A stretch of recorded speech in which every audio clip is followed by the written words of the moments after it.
Megan, I've known you for so many years, and if I have to introduce Megan, I would have to say she's the most amazing hairdresser.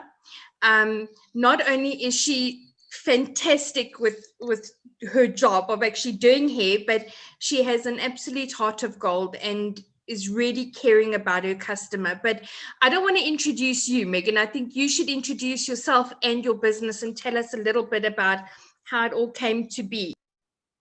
Yeah, so Trace, I've had my own business for 35 years, and there's two things that I believe in. First of all, it's a hair and beauty salon, and I also have an academy where I now teach the youngsters hairdressing, which is basically what I've done my whole life, but now I can officially give them I'm accredited, so they can actually get their qualification through me. So there are two things that I firmly believe in, and that's teamwork makes the dream work. That's for my team and the people around me. And then secondly, regarding my clients, it's my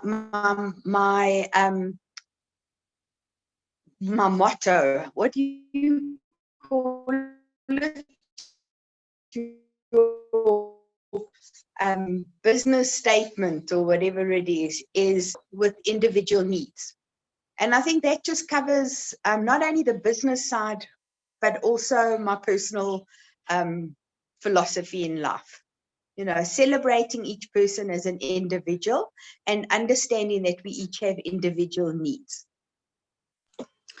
Megan, you've had the business a long time. It's not something that you started in lockdown, like some of our, like Annie, for example. And I'm sure that you've had many highs and many lows over the years. And I think we can all testify to having really bad hair days during lockdown. Was the worst when you guys were closed. We've never looked this bad. I felt like zombies with really bad hair. But tell us a little bit about your real highs and maybe one real high and maybe one real low, and some advice for other small business. So one of my highest highs was I have traveled extensively as a result of hairdressing and hairdressing competitions. So I once won the which still stands today, the largest or the best prize. We went to New York and to Washington for 10 days to the World Hairdressing Championships. So that was really a highlight for me. I've also been to the Comores and the Seychelles and Malaysia and all over with hairdressing as I've won prizes and trips. And then lows, there've been a couple of lows, as there is in life.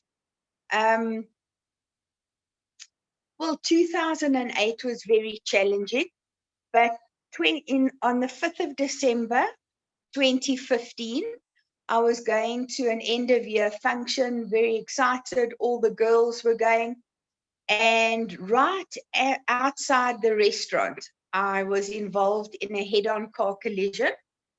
And I always joke, I said I went out for dinner and came home 3 months later. So I'm not allowed to go out on my own again.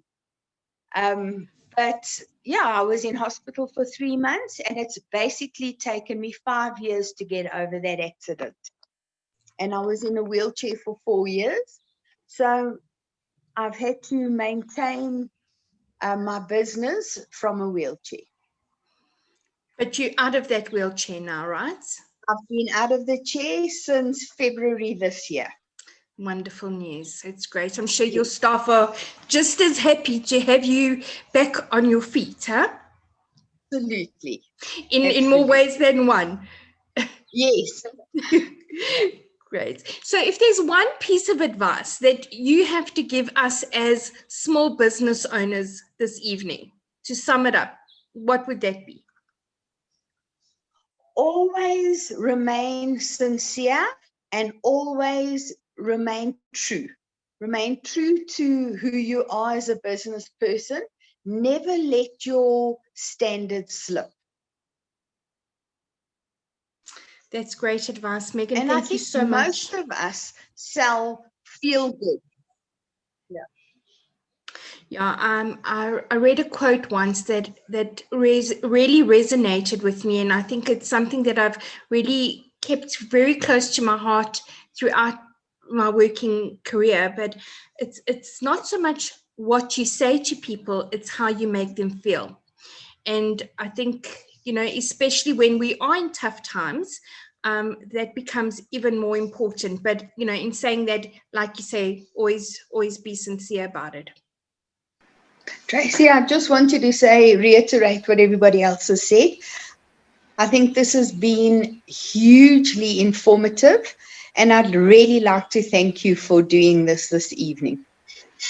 Well, we're so grateful that you were in agreement to join us. And yeah, I mean, your story is inspirational. And yeah, I just love what you do. Just something I wanted to mention is in lockdown, just when Megan reopened, I actually shared it with you, Adele, where Megan actually offered someone who'd really gone through really hard times a free sort of makeover. And I just thought, it's like so amazing because, you go through such a tough time, you're looking like a wreck, you're feeling like a wreck, you are a wreck.